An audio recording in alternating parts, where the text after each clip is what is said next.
Bună ziua! Bine ai venit în bucătăria mea, mă numesc Rodica și astăzi vreau să-ți prezint o rețetă foarte delicioasă de pui în stil francez. Am fost cândva acolo la o prietenă în vizită și mama ei mi-a arătat mie o rețetă foarte bună. Pentru asta vreau să îți prezint ceea ce voi folosi. Eu am aici cam o jumătate de kilogram de pulpe, dar au fost două pulpe întregi și le-am tăiat în jumătate. Dacă vrei poți să pui mai mult. Am aici un pic de unt, pentru că vreau să le prăjesc în unt. Cam 225 de grame de ciuperci, un pic de câțiva căței de usturoi, cimbru, niște cremă de smântână de gătit. Aici am 120 de grame de vin și ceva pudră de nutmeg, nu știu cum îi spune, piper, sare, două foi de dafin o să folosesc, două linguri de făină. Eu în loc de ceapă folosesc praz și l-am pus în apă și niște codițe din astea de ceapă din aia mică ce se folosește la mâncare. Și să începem. Pentru asta o să așez pulpele aici ca să le pot da cu sare și piper și tot ce trebuie.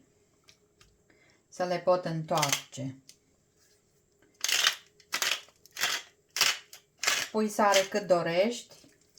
Sarea și piperul sunt așa după cum fiecare dorește.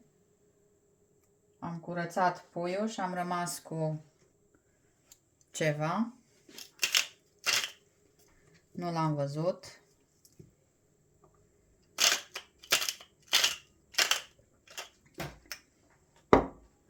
Niște piper.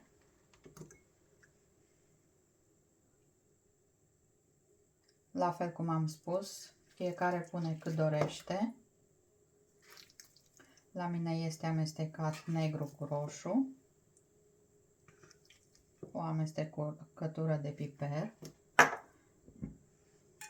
Și voi pune câțiva stropi de ulei ca să pot să îi dau drumul la piper și sare să intre în carne.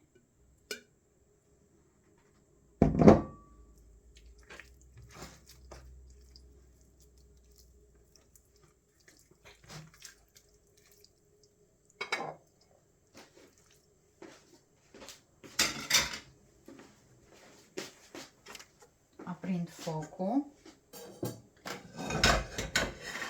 și voi folosi ochiul mare, dar îl folosesc mai încet, nu la maxim.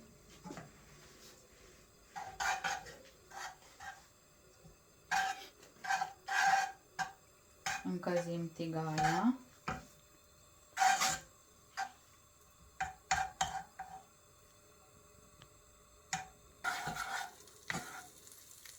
Punem puiul cu pielița în jos.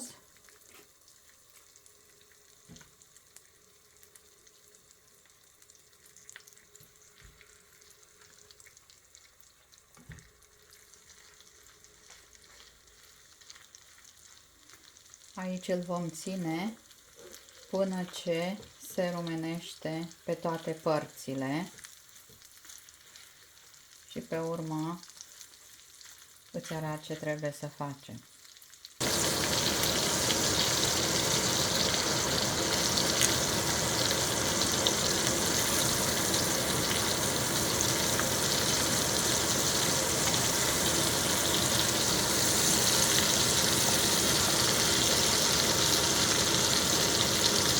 Trebuie să-l mai întoarcem, să-l mai rotim.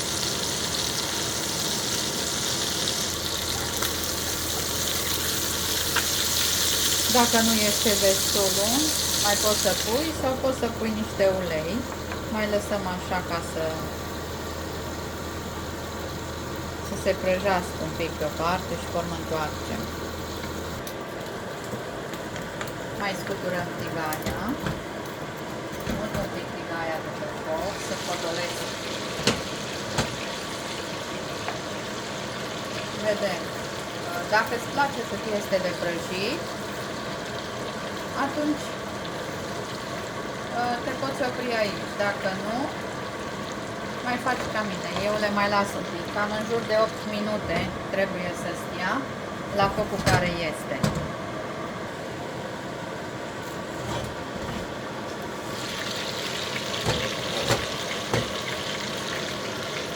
Scoatem carnea.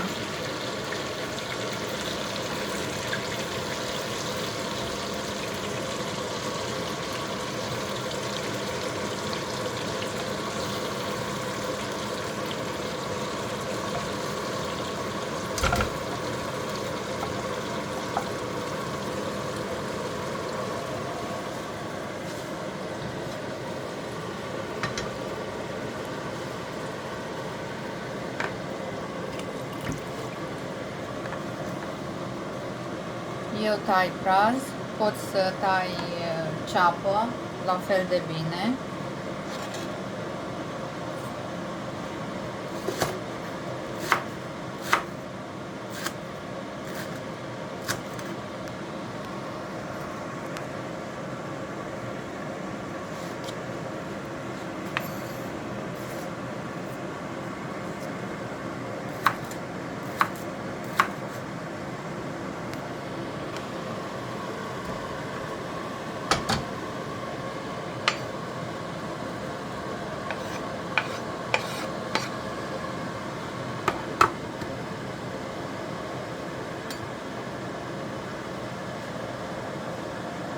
Dau focul un pic mai mare, un pic mai tare.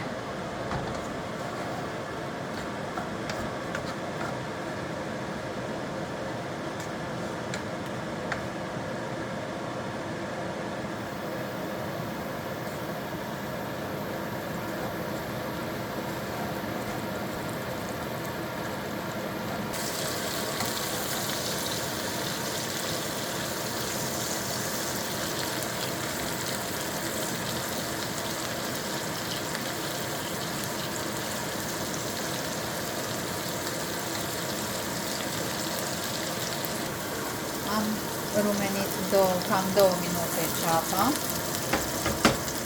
Acum voi adăuga, eu am aici 225 de grame de ciuperci. Dacă îți plac ciupercile, poți să pui mai multe, dacă nu, rămâi așa. Și mai punem 2 foi de dafin și crembuțe de cimbru.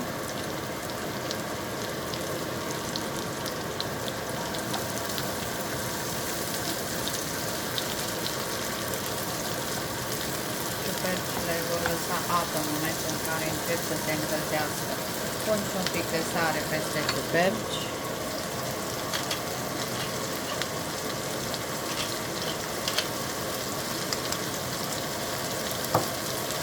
A trebuit să mai adaug un pic de ulei ca să nu las ceapa să se ardă. Am vrut doar să se rumenească un pic. Voi da focul un pic mai încet, voi reduce focul și continui să amestec până ce vor lăsa ciupercile apă. Ciupercile cred că încep să lase apă, că se vede ceva lichid. În mod normal trebuie să le ținem cam 7-10 minute aici, la foc mic, pentru că nu vrem să se ardă toate condimentele puse. Și prazul meu, dacă vrei să pui praz, dacă vrei să pui ceapă, o ceapă de mărime medie, și depinde și câtă carne ai ca să poți să faci sosul acesta. Dacă ai 6-7 pulpe, atunci trebuie să faci mai mult.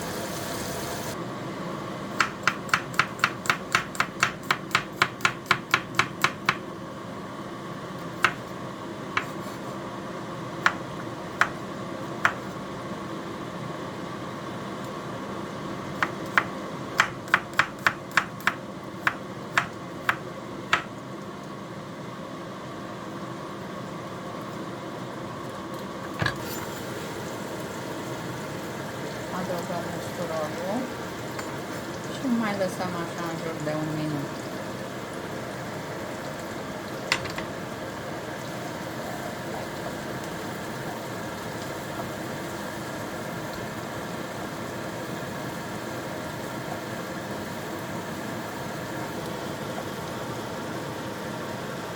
Adăugăm făina. Adăugăm făina.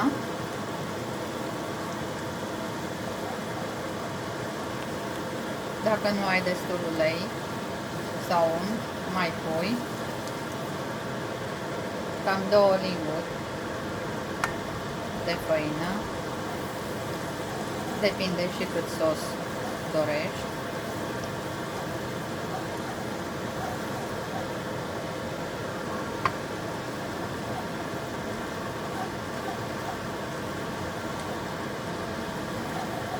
Cam 2 minute facem asta, să nu se ardă făina.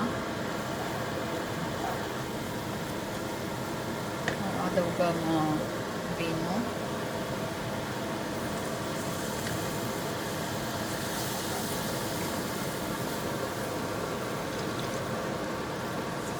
Peste făină și ce avem aici.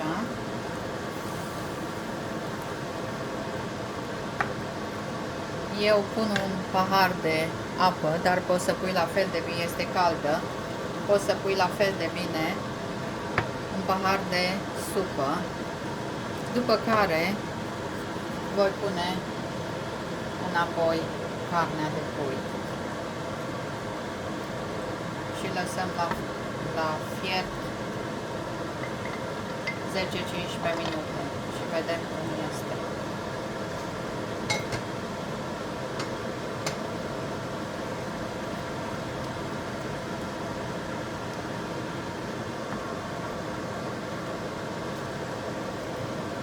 Mai punem sare și piper.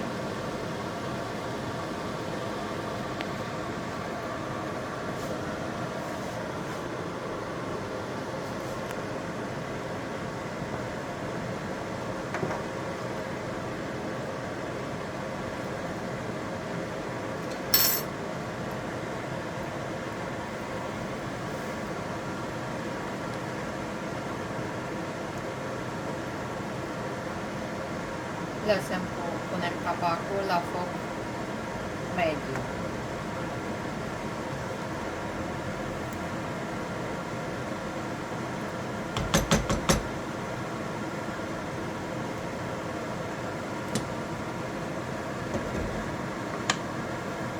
În timp ce fierbe 10-12 minute, mai muți capacul ca să vezi cum este, să nu se prindă ceva, să nu fie ceva, după care, dacă vrei să-l mai pui, mai poți să-l pui, dacă nu, poți să-l lași deoparte.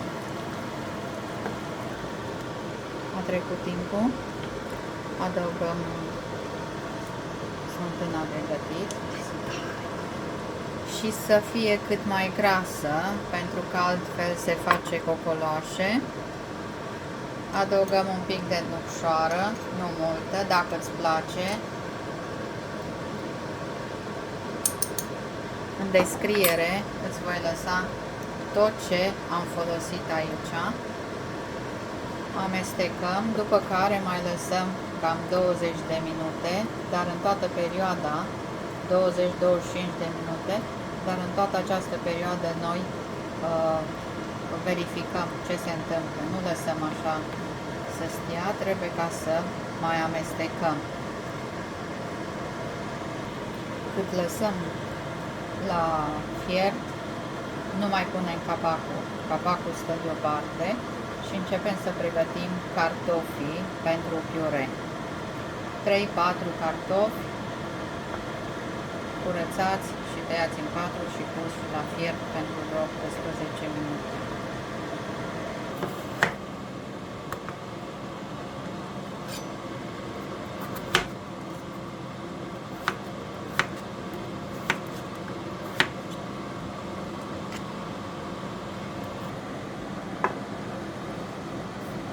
Punem sare.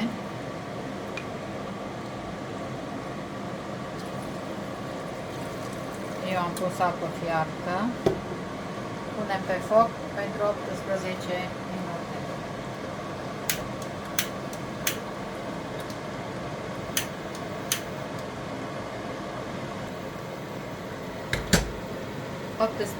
minute. Și punem capacul.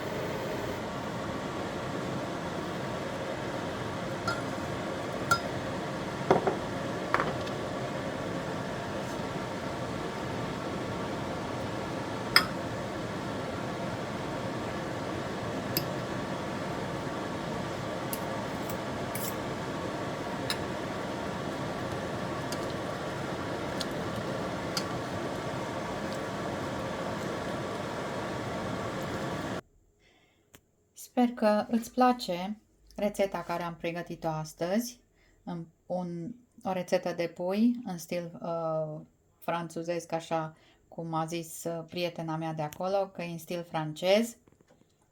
Piure de cartofi, dar la fel de bine poți să-l servești cu legume fierte sau poți să îl servești cu orez sau cu altceva. Îți mulțumesc că ai stat alături de mine.